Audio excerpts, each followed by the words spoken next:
পড়াশোনার পাশাপাশি ভ্যান গাড়িতে চানাচুর ও ঝালমুড়ি বিক্রি করে জীবিকা নির্বাহ করতেন খোকন নামের এক যুবক। তারপর বিয়ে করে স্ত্রী সন্তান নিয়ে বেশ সুখে কাটছিল তার সংসার। এভাবে দীর্ঘ ২৮ বছর পার করেন খোকন, কিন্তু হঠাৎ করে এক রাতেই নিঃস্ব হয়ে পথে বসেছেন তিনি।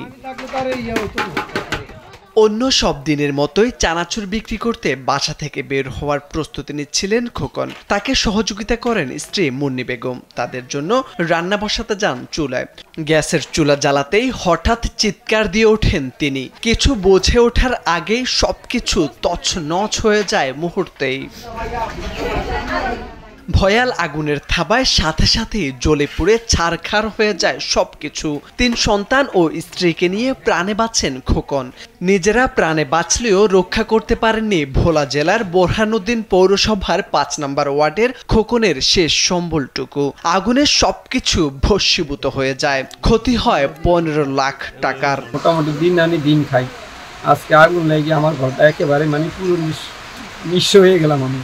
কারণ পুরো এমনভাবে সাইজ যা নেওয়ার মতো কিছুই বাইর করার মতো কোনো পরিস্থিতি নাই। গ্যাসের বোতল দিয়া আগুন লাগিয়া সব পুড়িয়া শেষ হয়ে গেছে।